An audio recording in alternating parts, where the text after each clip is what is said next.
Hello everyone and welcome back to my channel.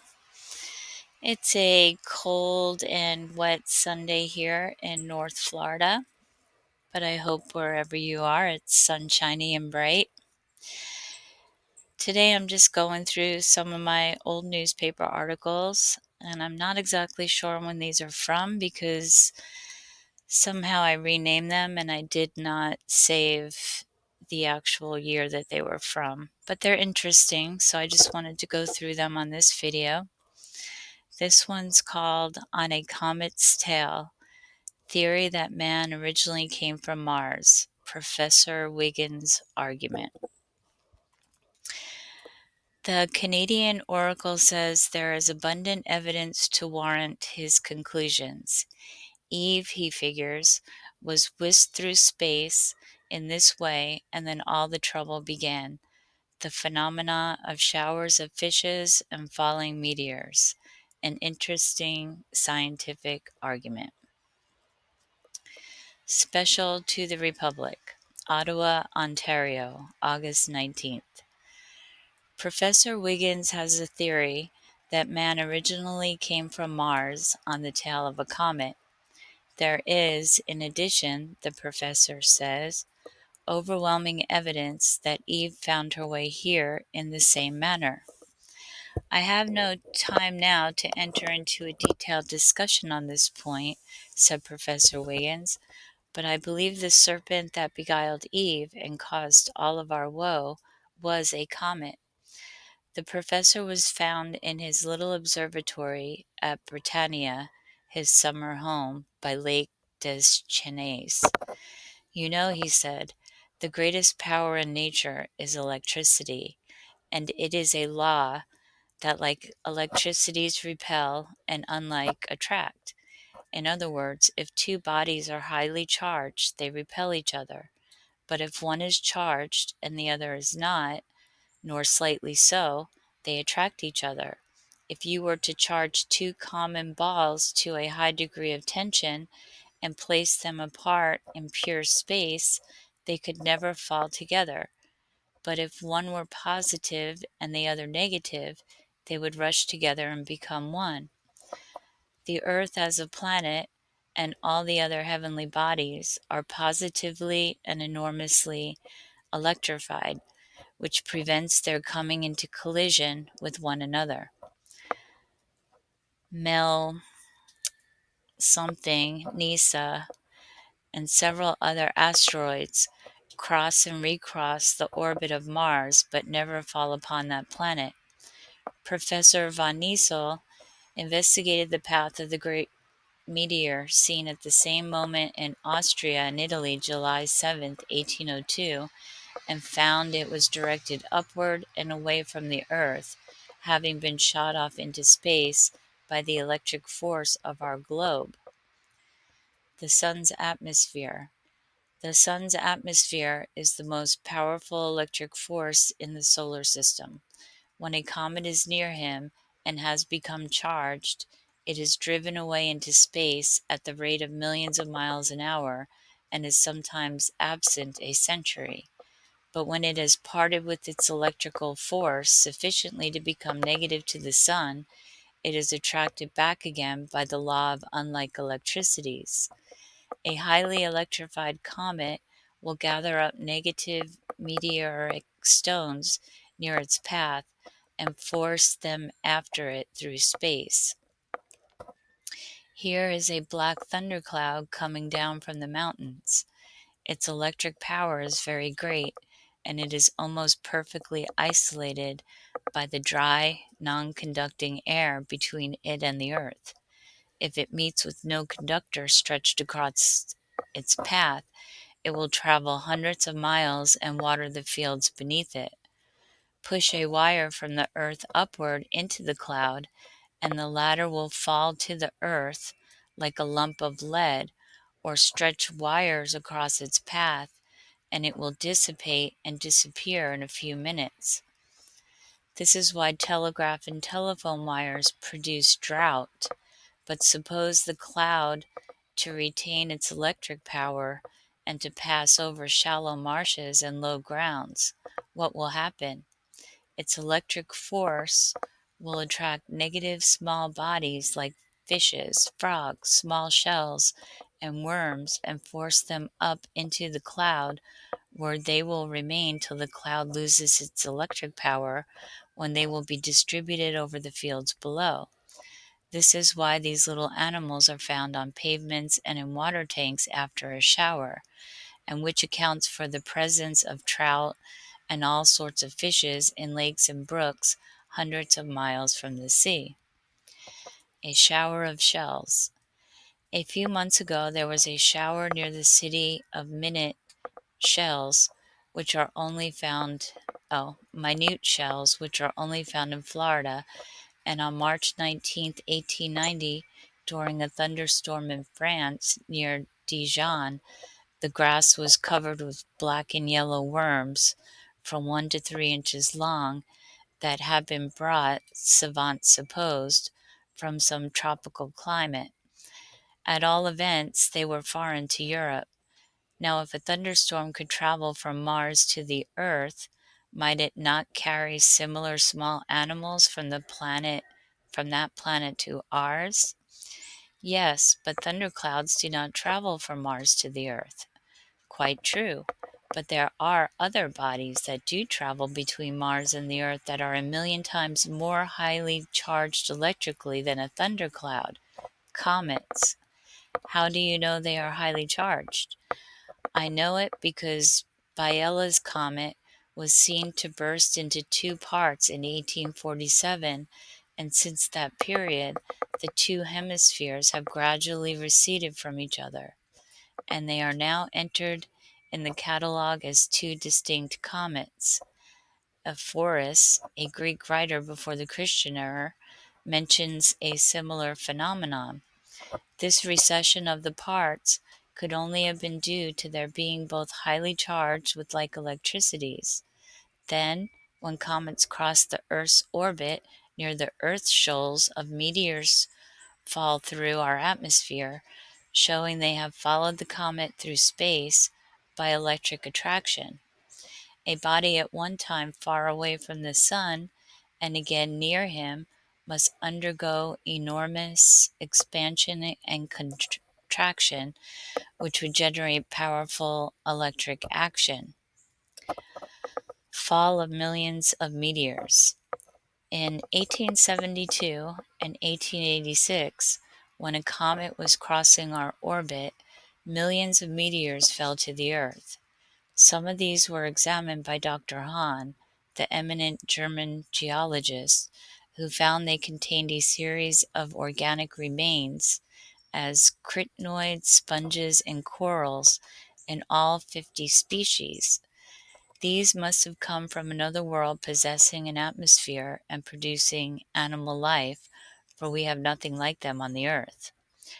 Our frog is certainly a land animal brought from another planet, when it fell into the water and was reproduced by an aquatic animal, for before it has lungs, it is in the form of a fish with gills. If an enormous comet were to pass close to Mars, there is nothing more certain than it would carry away the land animals on the hemisphere next to that, and would probably drop them to the Earth, as it would meteoric stones. If one chanced to be near its orbit at the moment of its passage, and in this same way, we might be carried off to Mars. This could not happen between the Earth and any other planet, for Mars is the only one which revolves in the same plane or level as the Earth, so that a comet passing Jupiter or any other planet toward the Sun would not pass near us. There is overwhelming evidence, but I have no time to state it, though very interesting, that the serpent that beguiled Eve and caused all our woe was a comet. Deaths by lightning.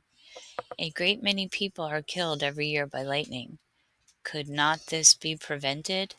Whenever a thunderstorm is approaching, everybody in my house is requested to put on rubbers and to touch no object till the electric cloud has passed.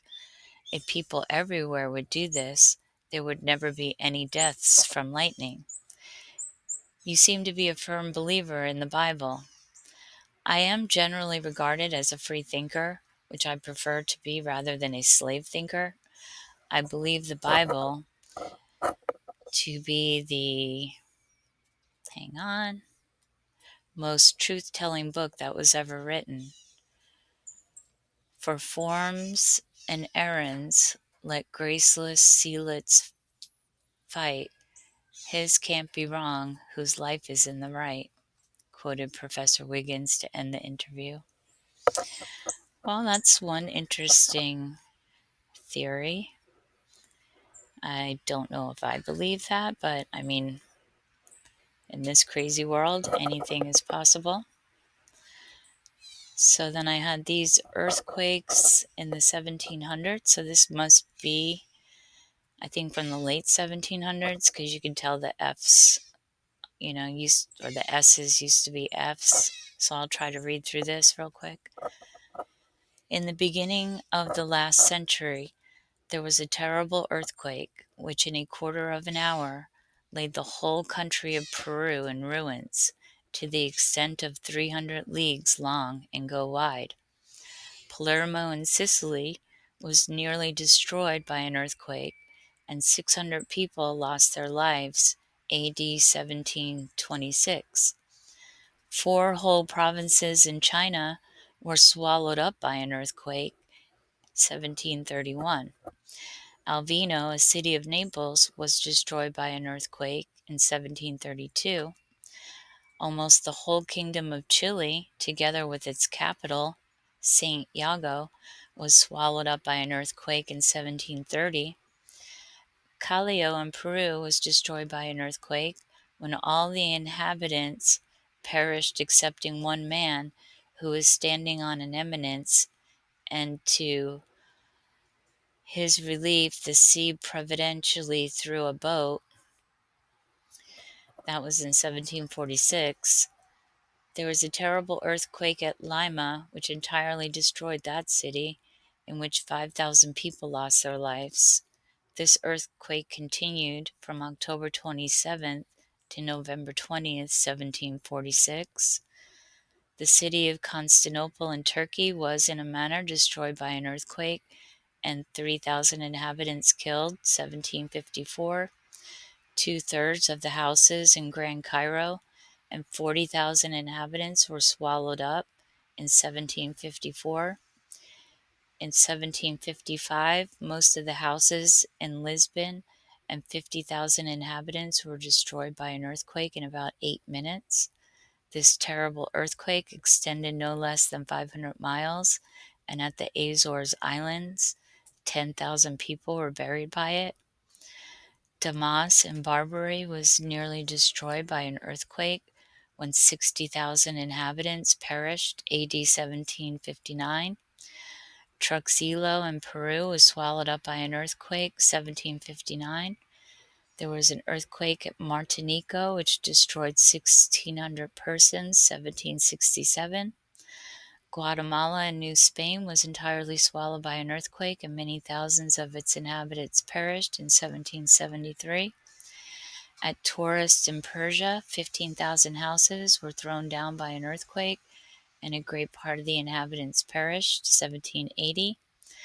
A great part of Calabria in the island of Sicily was destroyed by an earthquake, and 30,000 people lost their lives in 1783.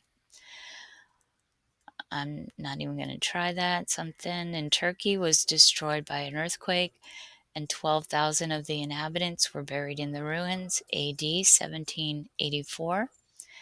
A part of the island of Cuba and 3,000 persons were destroyed by an earthquake, 1791. The aforementioned instances of destruction by earthquakes within the period of a single century justifies the supposition of the poet that wide continents once bloomed where the Atlantic now rolls, and the serious mind is led to exclaim with the psalmist, "Come, behold the works of the Lord, what desolation he hath made in the earth. So wow, that's crazy. In the late 1700s, I mean, 12,000 people, 30,000, 15,000, 60,000, 50,000. I mean, that's a lot back then. Okay, let's see what else do we got. This one I'll just go through really quick because I'm running out of time. But I live in Levy County, Florida, so I thought this was pretty cool. It's west of Gainesville. Prehistoric remains from Florida, big beasts of a former period. Big boxes full of curious old bones have been arriving at the Biological School of the University of Pennsylvania, pending a resting place in the working room of Professor Joseph Levy, the famous anatomist. They were found in Levy County, Florida. The specimens have been carefully wrapped up in Florida moss and other packing to prevent breaking on the way north. These bones are hundreds of years old. They belong to extinct creatures of the Quaternary period. Dr. Levy has been hard at work identifying the animals of which the bones form a pair, and this identification is now complete. His conclusions are very interesting. The chief bones, he says, are those of a rhinoceros, a mastodon, a llama, a three-toed horse, and a giant sloth. There are also parts of a tapir, a small crocodile, and a something pike. In 1697, a gentleman living in Archer in northern Florida found some fossil bones in beds of clay and wrote to the late Professor Baird of the Smithsonian Institute about them. At this time, scientists were not expecting the recovery of fossil remains in Florida at all, and Professor Baird, becoming interested, suggested to Dr. Levy that he go there and search out for more bones. Dr. Levy, being unable to do so, interested Major Powell, superintendent of the U.S. Geological Survey in this matter, sent the letter to one of his assistants, Mr. Dahl, to Archer for 2 weeks.